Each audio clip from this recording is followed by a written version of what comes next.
আয়কর মামলায় বড় স্বস্তি কংগ্রেসের। লোকসভা নির্বাচন চলছে, তাই এখনই বকেয়া টাকা বাজেয়াপ্ত করবে না তারা। সুপ্রিম কোর্টে এমনটাই জানানো হয়েছে আয়কর দপ্তরের তরফে।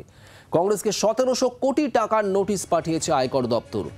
তবে সেই টাকা আপাতত বাজেয়াপ্ত করার পথে এগোচ্ছে না তারা। আয়কর দপ্তরের তরফে শীর্ষ আদালতে এমনটাই জানানো হয়েছে, তার কারণ সামনে লোকসভা নির্বাচন।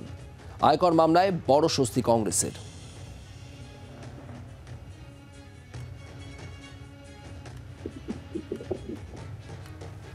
রাজীব চক্রবর্তী আমাদের প্রতিনিধি রয়েছেন আমাদের সঙ্গে। রাজীব, ঠিক কি বলা হলো আয়কর দপ্তরের তরফে শীর্ষ আদালতে?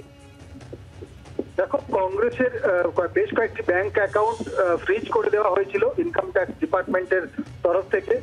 প্রায় 30 বছর আগেকার ইনকাম ট্যাক্স সংক্রান্ত কিছু ত্রুটি, সেই সংক্রান্ত নতুন করে সেটাকে নোটিশ পাঠানো হয়েছিল এবং নতুন করে হিসেব কষে ফাইন চাপানোর একটি কথা বলা হচ্ছিল।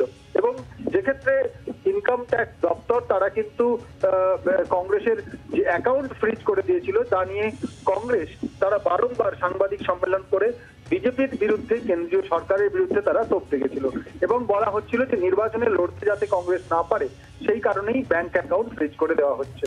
তারপরে কংগ্রেসের তরফ থেকে বিভিন্ন ট্রাইব্যুনালে এবং দিল্লি হাইকোর্টেও আবেদন করা হয়, কিন্তু দিল্লি হাইকোর্ট সে তাদের আবেদন শুনতে চায়নি। আর এরপর সুপ্রিম কোর্টে গিয়েছিল কংগ্রেস।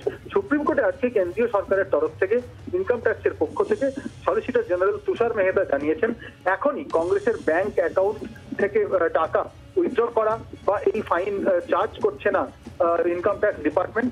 তারা এখন কিছুদিন এই বিষয়ে চুপচাপ থাকবে, তার কারণ নির্বাচনী প্রক্রিয়া শুরু হয়ে গিয়েছে এবং যেহেতু নির্বাচনী প্রক্রিয়া শুরু হয়ে গিয়েছে তাই নির্বাচনের পরবর্তীতে তারা এই বিষয়ে পরবর্তী পদক্ষেপ করবে এবং সেক্ষেত্রে আদালতে যাতে জুন মাসে এই মামলার শুনানি হয় সে ব্যাপারেও তারা আর্জি জানান এবং আদালত সেই আর্জি তারা গ্রহণ করেছে। ধন্যবাদ রাজীব।